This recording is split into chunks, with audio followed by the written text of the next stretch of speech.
Did you know that jealousy is secretly sabotaging your love life and pushing away the very person you desire?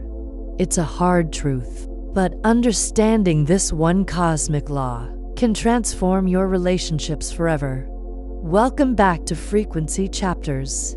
We are continuing our journey into the timeless classic, The Game of Life and How to Play It by the incredible Florence Scovel Shinn. We're diving deep into the transformative power of Chapter 7, Love. In this chapter, Shinn reveals that love is not just an emotion, it's a cosmic phenomenon, the strongest magnetic force in the universe. She explains that every single one of us is on this planet to learn the lesson of true selfless love. Real love is free from fear and demands nothing in return. Its joy is found simply in the act of giving. However, most of us have a distorted idea of love. We become selfish, possessive, and fearful, which ironically pushes away what we hold dear. Jealousy, Shinn warns, is the worst enemy of love. When we entertain jealous thoughts, our imagination runs wild, picturing our loved one with someone else. These fears, if not neutralized, have a powerful tendency to manifest in our reality. Shinn shares a powerful story of a woman in deep distress because the man she loved, a captain she always called the Cap, had left her. She was consumed by jealousy and resentment. Shinn told her, "You are not loving that man, you are hating him." She guided the woman to perfect her love for this man, to send him unconditional, selfless love, demanding nothing back. I told her about a brotherhood in India who never said good morning to each other. They used these words, "I salute the divinity in you." They saluted the divinity in every person and in the wild animals in the jungle, and they were never harmed, for they saw only God in every living thing. She was instructed to bless him wherever he was and to salute the divinity within him, seeing him as God sees him, perfect and whole. It wasn't easy. The woman struggled for months, but she kept working on herself. The moment she was finally able to genuinely say, "God bless the Cap wherever he is," she had tapped into real love. The turning point came when she woke up one day and all her emotional suffering had vanished. She had become a complete circle, no longer disturbed by the situation. That very evening, the man asked her to marry him. They were married within a week, and he became the most devoted husband she could have imagined.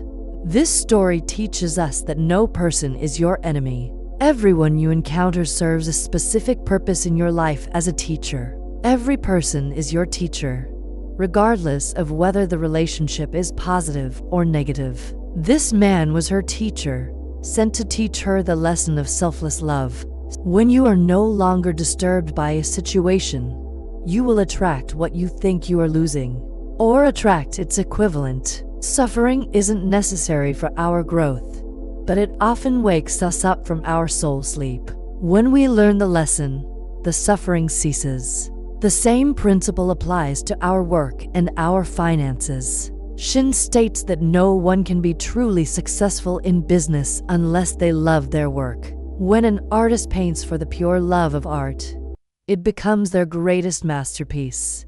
Similarly, our attitude towards money dictates our financial reality. If you despise money or have contempt for those who have it, you are actively pushing it away. To attract money, you must be in harmony with it. Shinn clarifies that money is God in manifestation, representing freedom from lack and limitation, but it must be kept in circulation. Hoarding money out of fear violates the law of use and leads to loss. This doesn't mean you shouldn't save or invest wisely. It means being willing to let money flow out fearlessly and cheerfully when needed, trusting that God is your unfailing and inexhaustible supply. The great bank of the universal never fails. She gives the example of a wealthy woman who hoarded everything: her income, her clothes, her jewelry, She had 67 necklaces she never wore. This violation of the law of use manifested physically. Her arms became paralyzed from holding on too tightly. Eventually, she lost control of her wealth. Her story illustrates that ignorance of spiritual law leads to our own destruction. Ultimately, Shinn teaches that all disease and unhappiness stem from violating the law of love. Our boomerangs of hate, resentment, and criticism always return to us, laden with sickness and sorrow. To heal is to love. She tells of a student who was consumed by resentment toward one particular woman. After months of work, she finally let it go. The moment she reacted with love instead of anger, the other woman's behavior completely changed. The student felt a marvelous lightness within her. This applies to every area of life. If you're struggling with a difficult boss, salute the divinity in them and send them love. Shinn tells of a woman who did just this with her boss, and within a week, her boss became kind and friendly. Even our past regrets can be neutralized. If you can't right an old wrong, you can balance the scales by doing a kindness for someone in the present. Holding onto sorrow and regret breaks down the body cells and poisons your personal atmosphere. This brings us to the fear so many parents have for their children. Shinn says that mother fear is responsible for many childhood accidents and illnesses, because fear vividly pictures the dreaded outcome. A truly powerful mother is one who can sincerely place her child in God's hands, knowing they are divinely protected.